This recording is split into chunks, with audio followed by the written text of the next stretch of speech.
Hi there. One of the most regular questions that we get on the channel is what can we do when we come to London and not spend too much money? So what we've done in this video is look to see what you can do if you're coming to London for a weekend or for 2 days and spend as little money as possible. Now, this means we're not spending money on entrance fees into things. We're going to give you some of the great 3 things that you can do. But of course, if you are going to stay over, then you'll need to spend money for a hotel, also for travel around as well. And meals, don't forget. So we've got a 2-day itinerary for you all wrapped up in this video. And hopefully this gives you a starting point to what you might want to do if you're coming to London. We're going to start at 9:30 in the morning, so you've got time for breakfast and also to get from wherever you are travelling. A lot of the things that we're going to mention here we've covered independently on the channel, so if you have a look on the channel we'll have videos covering different places that we're about to mention for your 2-day itinerary. We start off our itinerary at 9:30 in the morning. That gives you plenty of time to get up, have a bit of breakfast, and also travel to the start point, which for day 1, you're starting at Westminster. Now here, we suggest starting with a self-guided walk around the Houses of Parliament and the Elizabeth Tower, which of course is home to Big Ben, and we start that at 9:30 in the morning. Then a walk across Westminster Bridge for the amazing photo opportunities that Westminster Bridge brings. Don't forget, Westminster Bridge is probably one of the busiest bridges in London, but if you're going to do it at that time of the morning, you should avoid all the main loads of people also getting there for those incredible photos. Next, at 10:30, we're going to go for a stroll through St James's Park, which is one of London's oldest royal parks with an amazing lake and also its pelicans as well. And don't forget, if you're going there, you've got the beautiful blue bridge which goes across the middle of the lake, which in one direction gives you views of Buckingham Palace and the other side gives you a view across the Horse Guards and also with the London Eye just behind it. At 11 o'clock in the morning, we're heading to Buckingham Palace to watch the famous changing of the guard ceremony. Now, I would slightly suggest you could even do that earlier and stand outside Wellington Barracks where they actually get ready. Now, the ceremony takes place on various days of the week, so be sure to check their official schedule online before you go.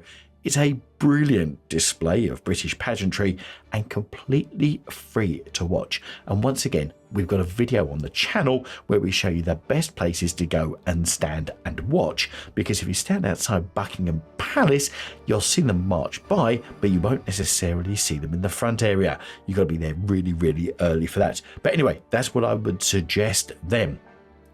Right, once that's done, I'd go and grab a bite to eat somewhere, plenty of places to eat, and we're going to start our afternoon schedule at 1 o'clock in the afternoon, where we're going to walk to Trafalgar Square, which is a massive public space and home of course to Nelson's Column and the famous 4 lion statues. This is a great spot to people watch, and also sitting on the stairs or the many benches around, you can sit and people watch. Also, there's some amazing photos from the top outside the National Gallery down Whitehall, taking in the top of the lions. A great photo opportunity to get a great picture of the Elizabeth Tower, otherwise known as Big Ben, right down Whitehall from Trafalgar Square. At 1:30, you're going to visit the National Gallery, which is located here on Trafalgar Square, and it's free to enter. And it houses a world-class collection of European paintings from the 13th to the 19th centuries, including masterpieces by Van Gogh, Monet, and also Leonardo da Vinci. Whatever you do, if you are following this itinerary, make sure you book your free ticket well in advance, because if you turn up on the day, you could have 1, a long queue to wait, and 2, you could be disappointed if the gallery is full already. At 3:30, so we're giving you 2 hours in the National Gallery, walk or take a short bus ride to the British Museum in Bloomsbury. Now, its permanent galleries are free to explore, and you can see iconic artifacts like the Rosetta Stone, the Elgin marbles, and also the Egyptian mummies. So a great place to go. And what we've done is we've allowed a couple of hours for that. Now we're heading into the evening of our first day, and once again, just look at everything we've done so far.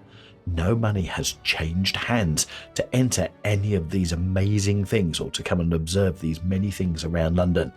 So in the evening, we're going to start at 6 o'clock and we're going to wander through Covent Garden, which is a fantastic fantastic area to walk through with lots of free street performances in the piazza, where you can also enjoy live music, magicians and comedians without spending any money at all. Of course, hang back, otherwise you'll get involved and you will be fleeced for some money to pay the entertainers. So you might want to give a little bit of loose change because they are very good. And at 7 o'clock, we're going to explore the lively streets of Soho and Chinatown, which is just a short walk away, and the atmosphere alone is an experience. You can enjoy the sights and sounds of these famous London neighbourhoods for completely free. And also, you'll find some great places, especially in Soho and Chinatown, to eat. And if Chinese food is your thing, you've got Gerrard Street and you've got Wardour Street, both containing fantastic meals in Chinatown. We now move into day 2. Now, if you're going for the weekend, that's the Sunday, or, well, it's your second day. So, once again, we're going to start off the morning slightly later at 10 a.m, just making sure you've had your breakfast and you've got your travelling time. And we're going to start the day on the south bank of the River Thames, which is a great place for a leisurely walk with fantastic views of the city's skyline, including St Paul's Cathedral. My suggestion would be start at the South Bank, you go to Waterloo Station and you start just under the London Eye. Once again, you get to see the London Eye, you get to see the Houses of Parliament and also Big Ben from a different direction, but you're then going to walk along the South Bank heading towards the City of London.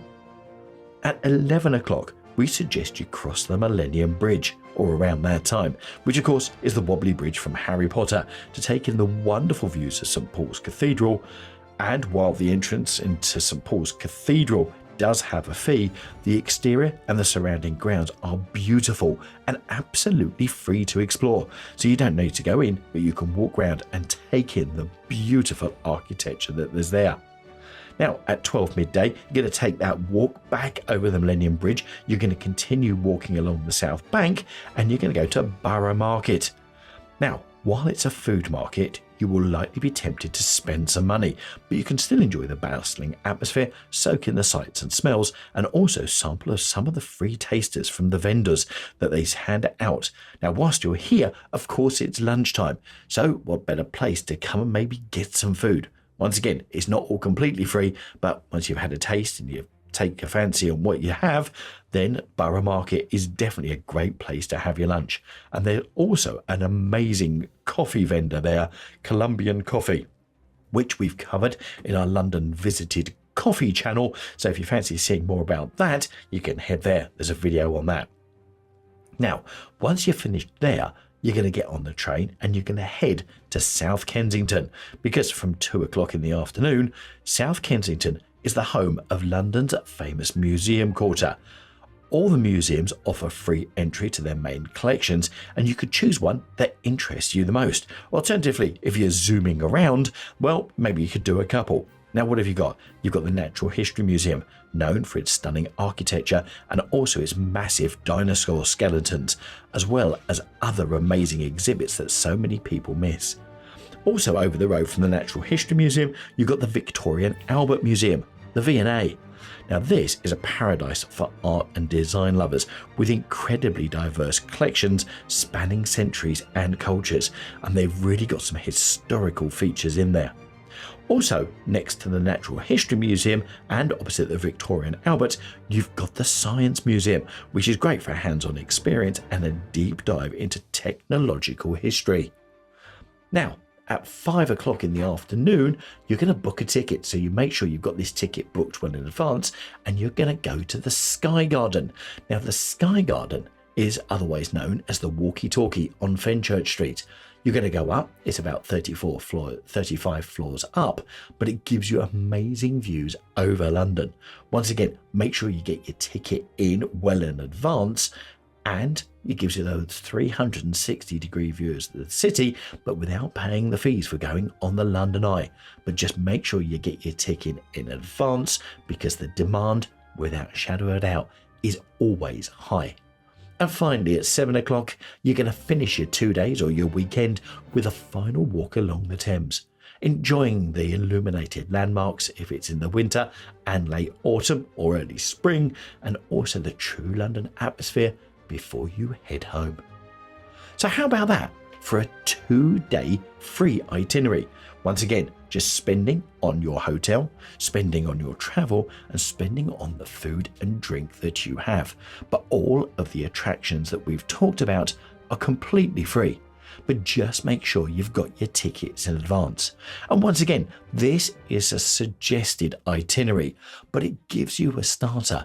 If you're planning or you're wanting to mix some paid with some free, well, this may well just give you that hint. And we're going to do another video very, very soon with a weekend with paid activities. So therefore you can mix and match all of those. But the ones that we've mentioned are first class things to see in London that so many people do come and see. And once again, you don't pay a penny for it. I really hope that's helped you with your itinerary if you're coming to London for 2 days or for a weekend. And if you've done any of these things, do let us know about them in the comments down below.